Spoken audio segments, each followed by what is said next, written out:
That would be some good viral marketing. We make James Suckling-sized stickers and go to Total Wine and just put Certified Porch Pounder on all of these bottles. This is how I know you guys don't check our social media account often enough, because this was a long thread with other social media people on one of our posts about how we should do this.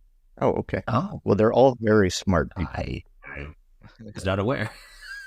I'll joke about we're going to print off our own labels and all run around Total Wine and stick them to all the bottles. Yeah. So Let's do stop it. wasting wine, wine for wine. Are they going to stop us? Oh my gosh. They'll never stop us. They would stop us. Yeah, but we'd get some sweet hashtag content before they did. Yeah. And we'd be like, what? I thought this was America.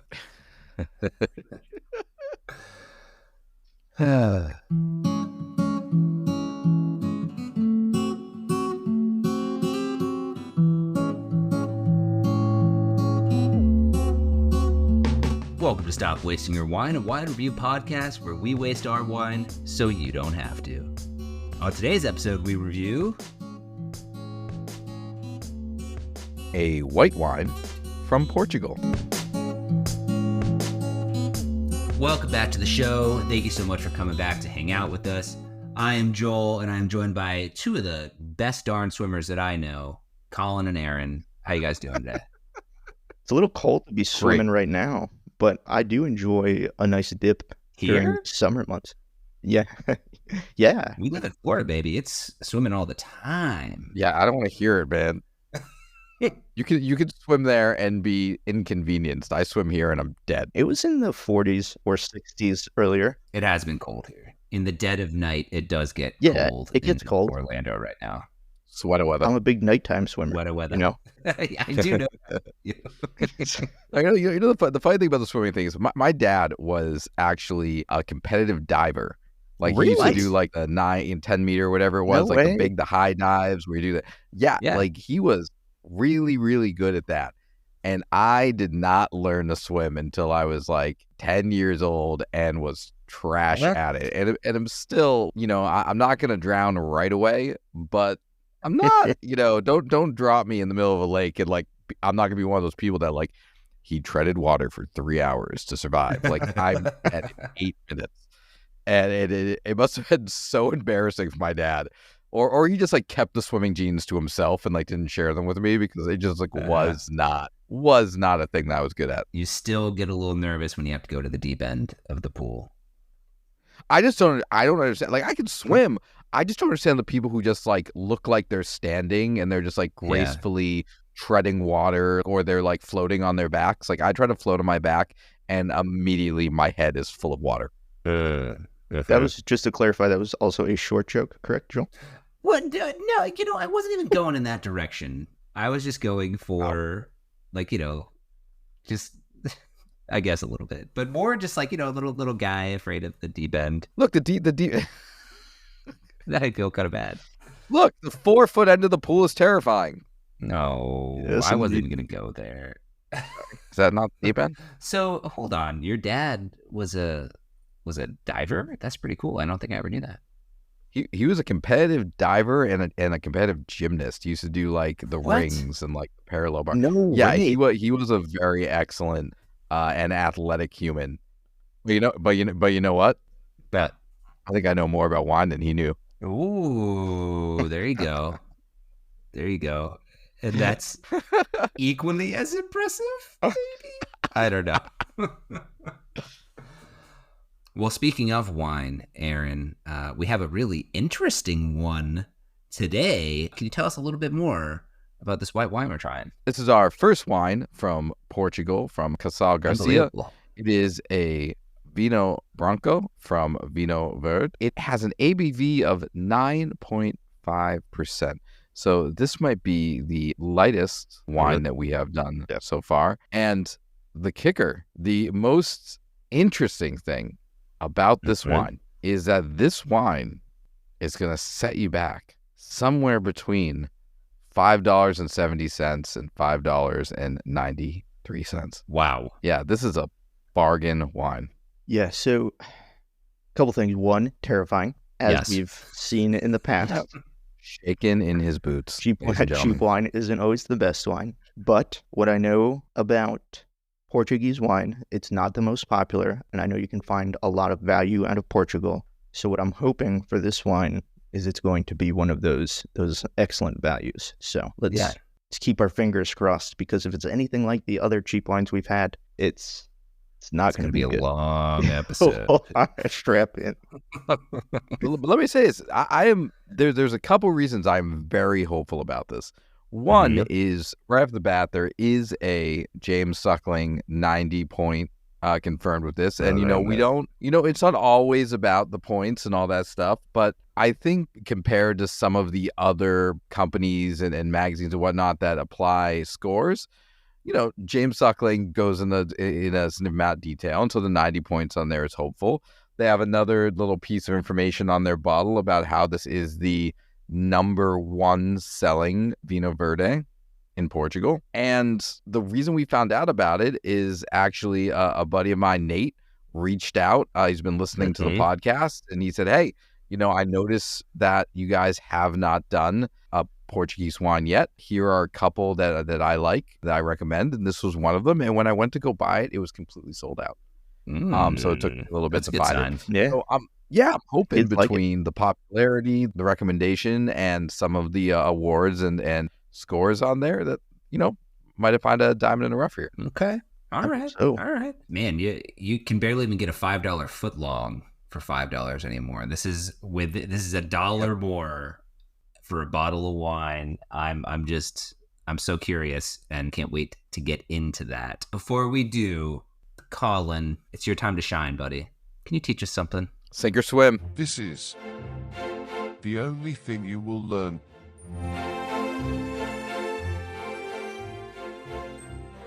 Oh boy. Wow. Lots of pressure. No, but Sink or swim, lots of pressure. Really, really good water. Wow. We just tied all of that back. $5 foot long, which is a submarine sandwich. Okay. All right. Liking where this is going. We're vibing, feeling it. All right, so this week we are actually going to learn about Vinho Verde, because this is a wine region, which I'll get back into in a minute, that I knew very little about, and I noticed, and here's a challenge for the rest of the episode, a lot of people pronounce this Vinho Verde, which would be correct if we were in Spain, but we were in Portugal, so this is pronounced Vinho Verde. So let's try to keep score. We'll see how many times it is pronounced incorrectly for the rest of the episode, now that we know how to say it.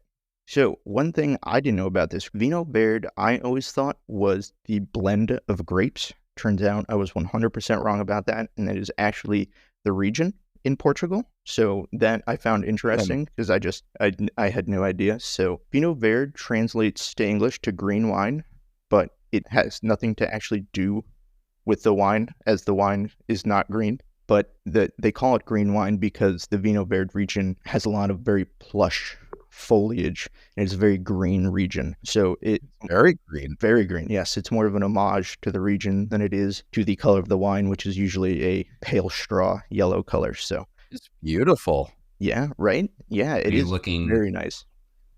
Did the research department send you some images of Vinho Verde? Yeah, they are lightning fast, and it is just a beautiful region. Yeah, it really is. Yeah, it's lovely, and you can see why they call it Vinho Verde or green wine, even though we're not drinking green wine. It can be a mix of grapes, and really the only one you might have ever heard of is in Portugal they call Alvarinho, or in Spain they call Albarino. It's the same exact grape. There are a couple other ones that I can't pronounce, but you probably never heard of them before, because I've never heard of them before, and you don't really ever find them outside of Portugal. So just know for the most part that Vinho Verde, wow, one for Colin. Oh, hey. Oh, and I made the game and I failed already.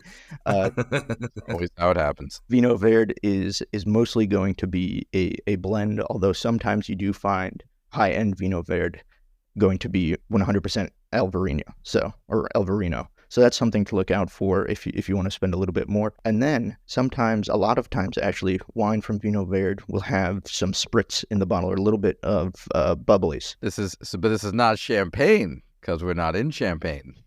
Yeah.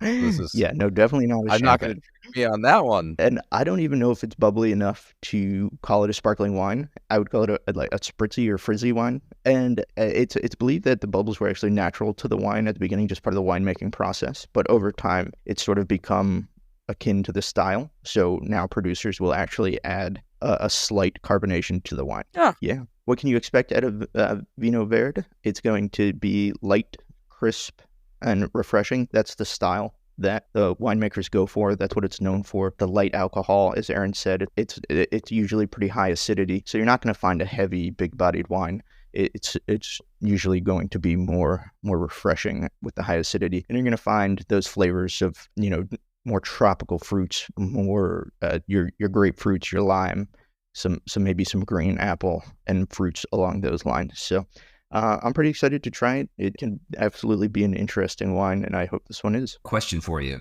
Sure. This is as we mentioned, this is, I think, the lowest priced wine that we've tried on this podcast so far. Is that also a characteristic of the region? Yeah, it is. And it's actually a characteristic of Portugal, really. Of course, there's high-end Portuguese wine, especially in this region. Like the high end of Vinho Verde is like $20-$30. So you're not going to find the ultra high end. And I think that speaks more to the grapes than it does anything else. Not that you can't make amazing Albarino or Albarino, which they absolutely do, but they're not the famous sought-after grapes. It's not Sauvignon Blanc, it's not Chardonnay. So it's like a demand thing. A lot of demand, and then a lot of people just don't know about it. Like for me, this is probably my second or third Vinho Verde that I've ever even tried. So, I don't. I mean, we should probably grab a bunch of these bottles because once this episode airs, it's probably going to be like a run, on Vinho Verde. Price is just going to right through the roof. Unless this wine isn't that good. Rocket to $7. That's right. Steep increase. That's right. So that's Vinho Verde, a little primer on Vinho Verde, and we'll see if this matches up to kind of the basic expectations of light and crisp and fruity and fun. I love that. I feel like we've been doing this for a couple of our latest episodes where we've just been going into these really cool regions, little, maybe lesser known regions, and sampling what they've got and opening my mind, I'll tell you that much, to just these different areas, different types of wine. So I've been loving it so far. You've been doing a great job. I think we've all been doing a good job of bringing that in, and you've been doing a good job, Colin, of giving us the background. And you too, Aaron, on one of your rants was so good too about all sauce. So just learning so much about these areas. So thanks for teaching us a little bit. Looking forward to trying this one as well. So looking forward to trying this one. So let's go ahead and get into it, guys. Okay. Tastes like wine. As a reminder to the folk, this drop sound is because this is a twist off Yes, for those who are not watching the video. Which, $6. Not surprised there. Nope, not at all. But also, we did have our friends from Dom de Camberner reach out and, kind of talk about their justification for the twist off, not just the cost saving, but actually for wines that you're not going to try to age, actually could be easier for transportation, better for storage, better for closing back up. So not just because it's a less expensive wine. Very true. For this wine, though, they expect you to drink this fresh and right away. They don't want you necessarily to age this. Again, maybe some of the varietal Vinho Verdes, they want you to age, but like this style of wine specifically, they want you to drink young and fresh. Really no reason for a cork. Nope. No, there's not. Makes sense. All right. Well, tell me what you guys are getting. I'll go to you first, Colin. Yeah, so I think for this wine, if it tastes like it smells, we are in for an absolute treat because it smells really nice. There's just like a ton of like fresh lime. It's super bright, super fresh. There's no doubt you get a lot of that almost crispness. We've had some other wines in the past where the fruit has maybe been cooked or jammy. There's none of that in here. This is all very lively, expressive, almost refreshing smelling. It almost smells like a not very sweet Sprite.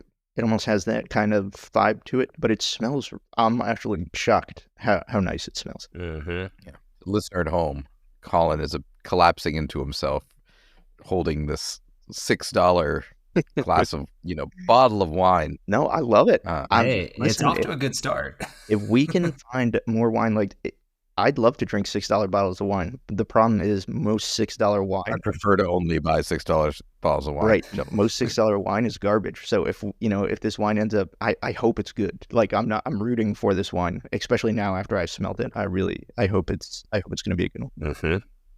Aaron? Yeah, only a little bit to add. I'm getting a little bit of that grassy kind of scent that we've talked about. Kind of like, and maybe that's that freshness, Colin, that you're talking about. Of just feel it smells very light and like walking through a meadow. I don't hate grassy. It's just very nice. I don't hate that at all. I like that. What a picture. First, I'll also say, we don't talk about too much what the wine looks like, but I will say when I was looking at this and even just looking at the bottle, not seeing a whole heck of a lot of color, it's very, very pale. I wasn't expecting to get a lot of aroma and was pleasantly surprised. And I think we've all been talking about the characteristics of one, but we haven't quite called it out here. But I wouldn't be surprised if we had a CPP on our hands. By the way, that this is smelling right now, so excited to get into it. Joe, can you remind maybe some of the folks who have joined us in the past few episodes what a CPP is? Yeah, I can do that. Of course, how foolish of me. CPP, Certified Porch Pounder. The characteristics around that, of course, being something kind of like what we've been talking about here, something very light, something refreshing, something that you would want to sit on the porch and pound on maybe, say, a nice warm day, something like that. So that's what I'm talking about when I say a Certified Porch Pounder, a CPP. We've had a few before and always looking out for a good CPP, so hoping this is one of them. This one's well positioned. Without having tasted it smells like it could be.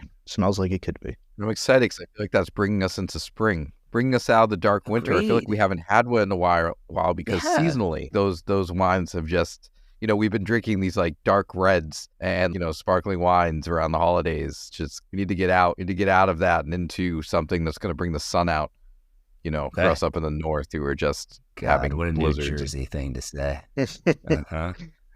I need the porch. I need my porch back. I'm with you. I hope we can make that happen, and we don't have to guess and conjecture anymore, guys. We can try this and see. Let's try. Let's do it. No one likes to conjecture. All right, so Aaron, $6. Yeah, $6. $5.74. I think Colin said earlier, like a little bit of that Sprite kind of smell to it. Yeah, I'm definitely getting that kind of, Sprite-esque soda kind of like sweetness to it. Yeah, it's got a nice structure to it. The acidity is really nice. I am pleasantly surprised by what I'm tasting. Colin? Yeah, I would agree. The acidity is wonderful. It's searing, and I would wonder if there's maybe a little sugar in here, because it seems a little sweet, but I think the acidity does a good job balancing that. It's definitely not cloying like the rosé that we had. That just tasted sweet. The acidity here really cuts that sweetness down. But you do get a lot of that lemon, a lot of that lime. I would say maybe a little bit of like minerality is I'm getting too. Some like wet stones on there, which is really nice. Yeah, I'm not even going to say a little bit. Like I was really happy with the presence of some stone in there, because I kind of thought too, it might be a little easy to kind of just rely on the citrusiness, and it's very pleasant and easy for people to get into. But when there was a little bit of stone and some other little bit more complexity that was peeking through too, it was pleasantly surprised. So a little bit more than just even, I think, the face value going on when drinking this. Yeah, for sure. And it's not a terribly complex wine, although with the stone, it is nice to have more than just like the citrusy lemon lime type thing going on. The stone does really help it out, but it's super simple, but it's tasty. I'll give it that. There's definitely nothing wrong structurally, like Aaron said. I think it's a pretty sound wine. The only thing I will say, there's a little bit of an aftertaste that I don't love, and that maybe it's the feeling of the sugar coats the tongue a little bit, but there's that's what I was just thinking. Yeah, there's something on the finish that I don't love. Like after, I really enjoy the sip, but then let it sit for a while, and I think it's probably the little bit of sugar that's in there, but I don't necessarily love that. I say this like not as a knock at all, but it does have that kind of like flat soda. And I think you're right. I think it's the sugar, but it has that like lemon lime, that feel to it. Mhm. It's just kind of like, it reminds me of flat soda a little bit. And it is slightly fizzy too. I know the glass I'm drinking out of right now has been poured for a little while, but when you look at the glass fresh out of the bottle, there's definitely some fizz in there. Yeah. Would you guys do the aftertaste that you're talking about? How about, can I offer like a little bit of almost pithy, right? So it's it's still the lemon, but it's, or maybe even lime, but it's that really sour kind of bit too at the end. Mhm. Would that maybe align with what you're getting there? Because I'm not Yeah. really like, you guys are talking about the sugar. That's not hitting me, super hard, even at the end of this sip. But I am there. It's almost like a sour bitteriness in there that lingers for just a little bit longer for Yeah. me. I think I see what you're saying, and I think for me it kind of goes bright fresh fruit to more of lemon rind. I would totally agree with that. Yeah. There's kind of that Yeah. trail off. It's not as intense and spritey, and it just kind of, which I actually like it. It's actually a nice kind of Mhm. reprieve from the big bold in your face. It is kind of just a nice little tail end to it. And then the minerality, actually now I just poured myself another glass, and the minerality sits on the palate a lot longer than it did before. And I don't know if that's because it's fresh out of the bottle or what, but there's quite a bit more of that on the finish than I was originally picking up. Okay, I'm going to test that theory. Hang on.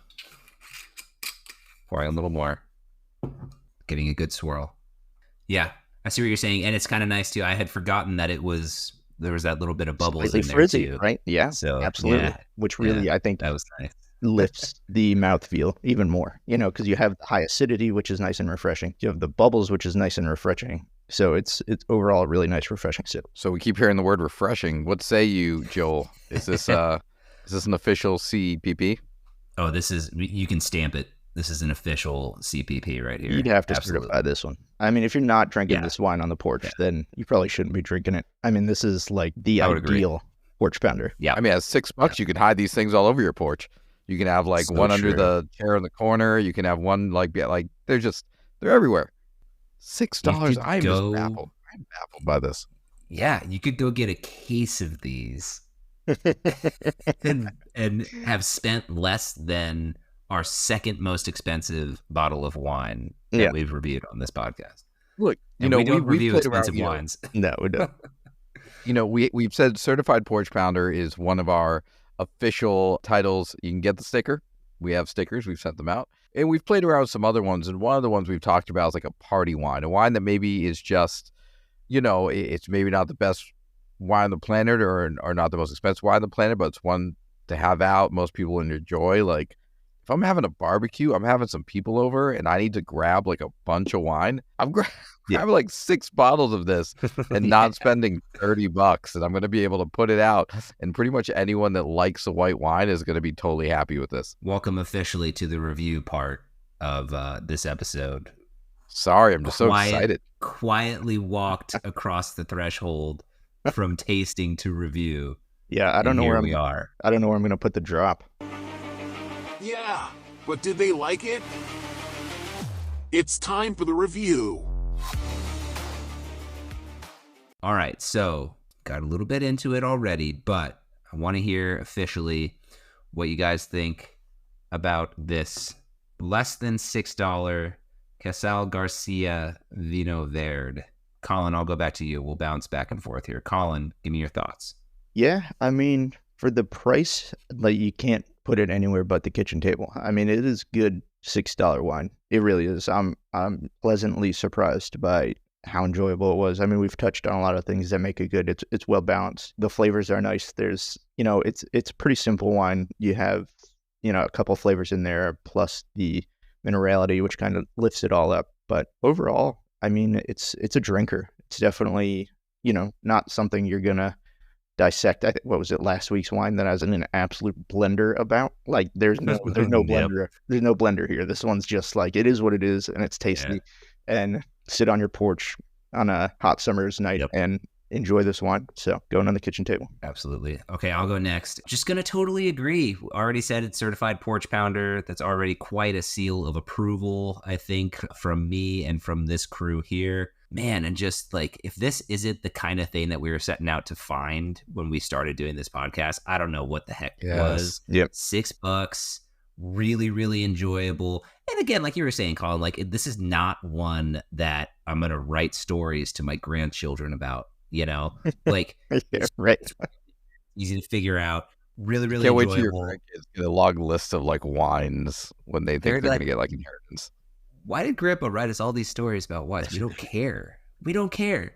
But Who's well, you're getting the not horse? getting one on this one, guys. But yeah, just going on my kitchen table as well. Excited to share this one with folks, and excited to buy this one over and over again because it's so wonderfully priced. And if you say that this is about the price point of Vinho Verde, excited to try others too because For sure. probably the most accessible region that we've talked 100. about on this show. Super excited about it. Really good point. I love that. Yeah. If this is what the region has to offer, like what if this is the $6 version? What's the $18 one? Is that wine gonna just blow your mind mind. blowing? Yeah, that's what I'm saying.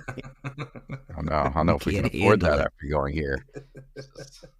It's over 3 times the cost. That's true. That's true. Okay, Aaron, tell us what you think. Yeah, no, I know. I already kind of, gave up my feelings and like a fit of excitement, but yeah, this is just a really solid wine. $6. Thank you, Nate, for the recommendation. Thanks for reaching call. out. And folks listening, just please keep sending us your recommendations. We keep finding good wines when folks reach out and share what they like and what they're into. This is just really good. It's really enjoyable. I can't wait to just stock up on it at the price point and just have it on hand whenever needed. Just really solid and absolutely 100% on my kitchen table with like 18 other bottles of it. It's the entire kitchen table.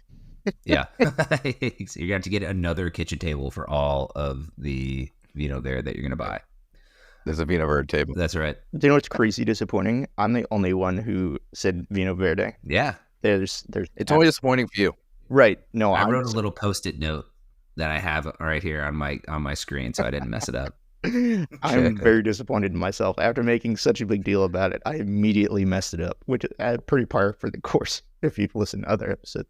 But yeah, it's all right. We'll get them next time. I'll bounce back. We'll get it next time. Vinho Verde, the sparkling wine of Champagne. What? Oh, boy. So close to the end, and there he goes. Thank you for saving me. Awesome. Well, love it. Thank you, guys. Hey, officially not a waste of your wine. Have our full endorsement to go check it Will be out not. and explore Vinho Verde in general. Looks like there's a lot to explore out there. So thanks for joining us on this one. Excited to have had you all. Hope you enjoyed it. Aaron, since you've been doing so much work out there, can you give us a rundown on how folks can hang out with us and chat with us? Yeah, absolutely. As always, please follow us on Instagram. Check us out at Stop Wasting Your Wine. If Facebook is more your jam, you can find us on there as well. We are now on TikTok. Dance videos by Colin to come soon, but right now, most will of not. the same Instagram content. There's zero of But those. if you are a TikToker, we are now on there. We are on YouTube as well. If you use YouTube as your main source of media, Colin's also dancing on YouTube. yeah, just pretty much by the end of spring, it's just all Colin dancing all the time. The podcast, And then, podcast it's not even up on YouTube. It's just the Stop Wasting Your Wine channel with me dancing. Yeah. Yeah, 100%. Yeah. I mean, this has all been one long kind of way to get a following just to switch over to Colin's dancing career. So We did it. long We con. did it, guys. You're all in it. Yeah. Thank you. Man, nobody wants to see that. And last but not least, if you are listening to us on Spotify, please make sure you're following our show and reviewing it. And on Apple or on YouTube, please subscribe. Wherever you are, just please make sure that you are following along and rating us. We would really appreciate that support.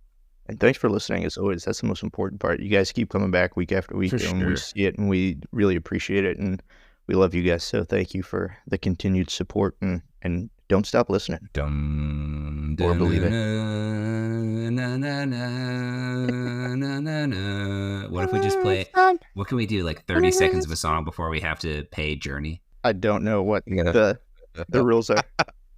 I think it's something like 30. We're gonna find this out, and I would love for you, Colin, if you could just please overlay the send out here with just enough, 1 second less than the point where we have to pay Journey to play the intro to Don't Stop Believing. Well, it ended like the end of The Sopranos. You just, don't Yeah. stop Oh, it's true. I forgot that that's how they went out. That's why they did it. If they went one more second, they're going to have to pay Journey. So There was no plot the aspect. executive It was decision. just totally financial at that point at the end of the show. Absolutely. Yeah. Part 100%. wrap up the show. Oh, yeah, that's right. Okay. Hey, thanks so much for listening. Tune in next week as well. And as always, stop wasting your wine. Bye, y'all. Bye.